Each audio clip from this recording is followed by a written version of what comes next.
Some of you people have sat in the pews with me and heard me sing. Please don't leave. I'm not fixing to sing. Uh, when Rita asked me to do this, I thought I fit the Christian part, but the older part I didn't know. Then I realized that 43 years ago I finished high school, and 40 years ago I was in the middle of World War II. So I guess I fit that part too. As a young boy in South Georgia, I went to church every Sunday. Sometime in a two-horse wagon, sometime in a Model T Ford, and sometime a walk. But you know, I never was late, and I went every Sunday. Well, after I came back from the war as a young man, I kind of drifted away from God.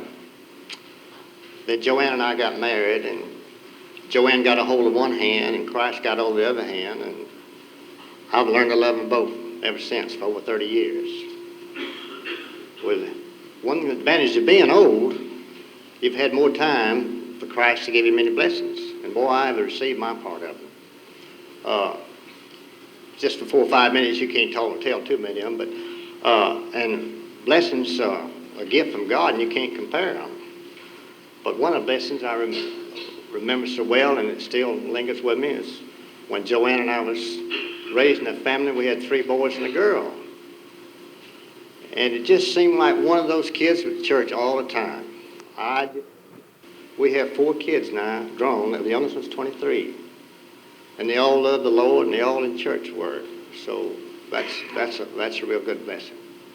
One more I'd like to tell you about, and this, you young people, young couples can associate with this, and this may take a little time. But, you know, when you wake up some Sunday morning, and you think, well, it sure would be easy to stay home. But then you start getting ready for church. Maybe you find out the toast is burned. Maybe you find one of the kids knocked the milk all over the table. And then you start getting ready, and one of them can't find his shoestring. Maybe one of them shirts is not ironed. We had irons back in those days.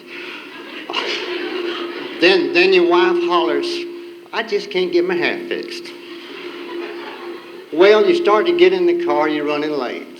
And everything seems to be wrong, and you get in the car and it won't run good. You look over at your spouse, she's mad at you, and you mad at her.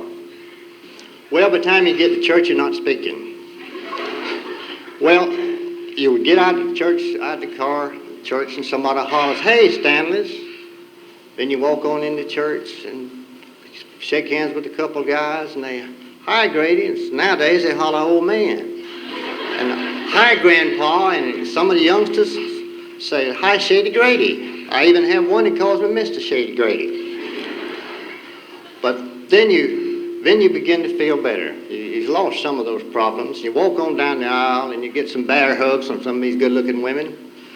And you walk on into church, sanctuary, and you sit down, and you look around, and all these smiling faces at you. Then you sit around, look up at that cross. Then just all at once, there's not a burden. You don't have any burdens. Every one of them's gone. Well, to me, that's kind of what it's all about. When I came back from World War II, a lot of people says, Grady, how in the world did you stand 3.5 years prison camp and made that pretend death march? I used to throw my chest out and tell them I was tough. But after so many years, I look back and see the things that happened and realize what problems I had over there. And there wasn't no way luck could pull me through. God's helping hand is the only way I could pull through it. Well, God still had his arms around me. Just last December, 2 weeks before Christmas, 2 doctors told me, says, Grady, you're going to have bypass surgery. And boy, that 2 weeks before Christmas, that's bad with the big family. Well, Sunday, 8 men from the church, most of them right here tonight, came by my home and prayed with me. They read the Bible and asked the Lord to heal me. Well, I went in the hospital, and the next Thursday, they gave me this dye test, run the blood right through my heart, run this dye right through my heart. And I heard this doctor say, look at that blood run through a man's heart like a 16-year-old boy. Well, I started crying because I knew God had healed me. They pushed me on up the hall. My family saw me, and I was crying like a baby. And I know they thought I was about dead. But I've been feeling real good ever since, and you can believe what you want to, but I know the Lord touched me. I'm not much at giving advice, but I'm going to give you a little bit anyway. Uh, when you pray, if you will spend half as much time, thank the Lord for what He's already done for you, rather than asking for too much, I think you'll receive a lot more blessings. And in about 20 years from now, when some of you young men are grandpas, I hope to still meet you in the hall and shake your hands, because I want to get older and older, because the more I serve Him, the sweeter it is. Thank you.